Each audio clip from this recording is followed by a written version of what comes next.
Good morning, students. My name is Mr.Joseph Okoth, a teacher of physics. Welcome to our today's lesson on the mains electricity. Now, in this topic, we are going to look at it. First, we start by looking at the content and then the specific objectives. Under the contents, we have the sources of mains electricity. We have the power transmission. We have domestic wiring system. We have kilowatt hour consumption and cost of electric energy. And then we have the solutions to the problem. So as a student, this is what you are supposed to know in this topic. One, you are supposed to be able to state the main sources of electricity. You are supposed to describe the transmission of electric power from the generation point to the consumer. And you are supposed to explain the domestic wiring as done in our homes. Then we have, you must know the definition of the kilowatt hour. You must know how to determine the electrical energy consumption and costs. Again, you must know how to solve problems related to electrical energy and costing. What do we mean by mains electricity? This is the electricity produced in large quantities by the generators at the power production points. Then it is transmitted over long distances to the final consumers. And consumers in this case are institutions, industries, hospitals, and so on. The power is transmitted to the consumers through overhead cables. Then we have the sources of mains electricity. As you can see on the screen, we have water in high dams, and in this case we have an example of Sondumiri water project. That's an example of water in high dams. We have geothermal energy. This one is found in Naivasha at a place called Olkaria. Then we have coal and diesel oils. This one is mainly applicable in European countries. We have the wind, tidal waves in seas and oceans, and then we also have the nuclear energy. Those are some of the sources of the mains electricity that we have. Once this electricity has been produced from the production points, they are being transmitted to various areas through the following processes. One, the power is transmitted through overhead and underground cables in what we call the national grid. Now, national grid here is a system of power cables connecting all stations in the country to each other and to the final consumer. Why is this done? We are going to look at it in a short while. This is done to ensure that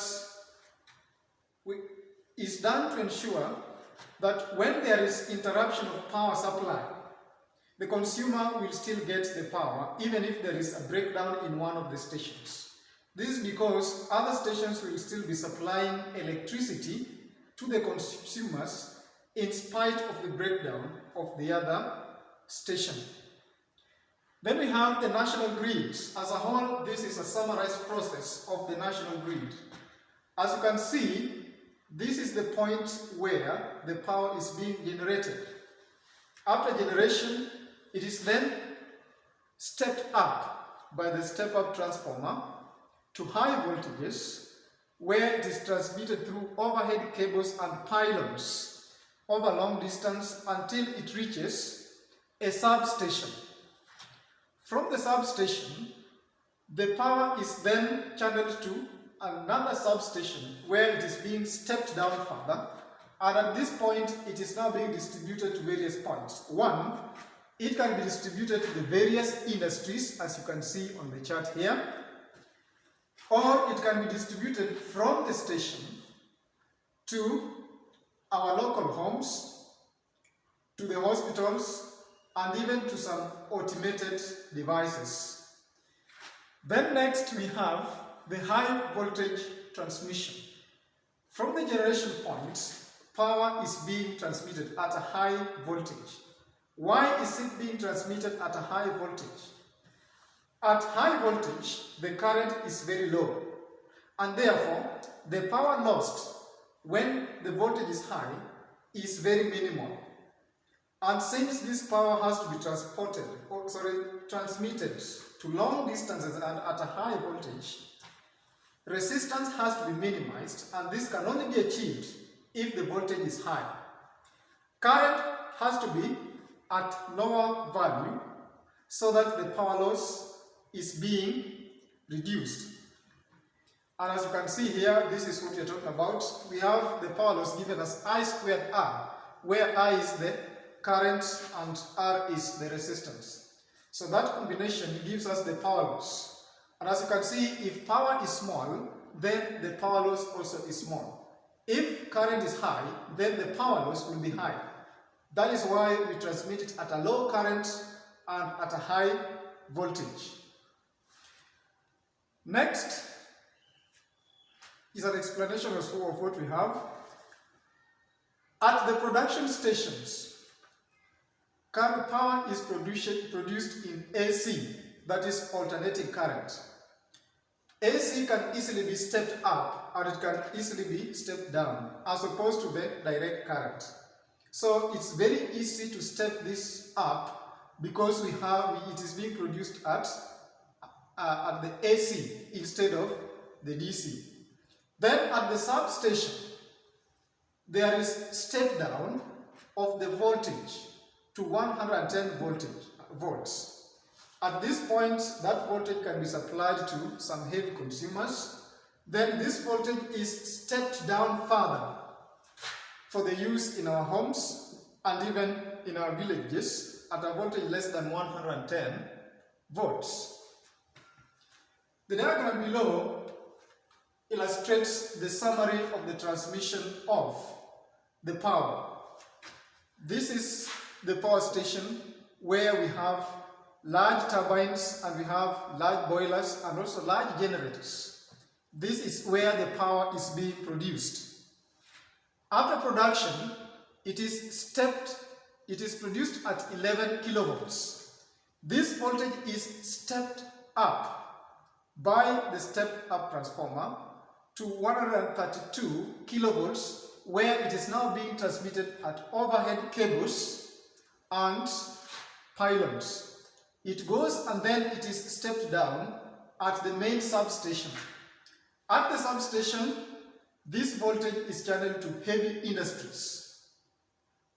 Again, from the substation where we have 33 kilovolts, this voltage again is stepped down to the intermediate or a lower substation as the first one, up to 11 kilovolts. The 11 kilovolts is transmitted to the light industries.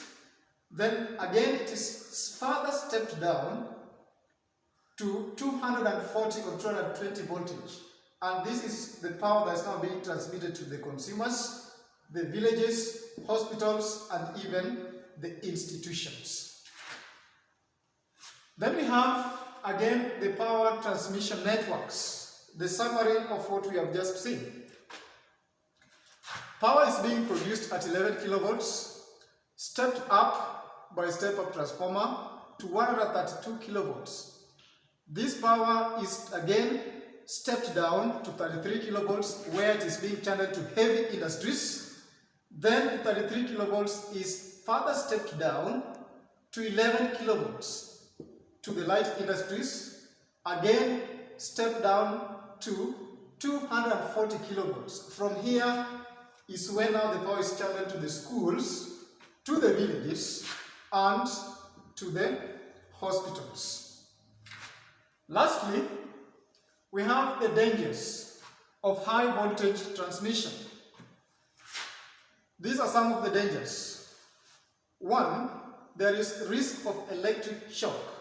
That is in case poles collapse or you get in contact with the naked overhead wires. Another danger is that it can cause fire to the vegetations and structures. This is the main reason why areas where the power cables pass through, Branches and trees have to be cut down so that to create space to avoid any contact between the vegetation and the structures.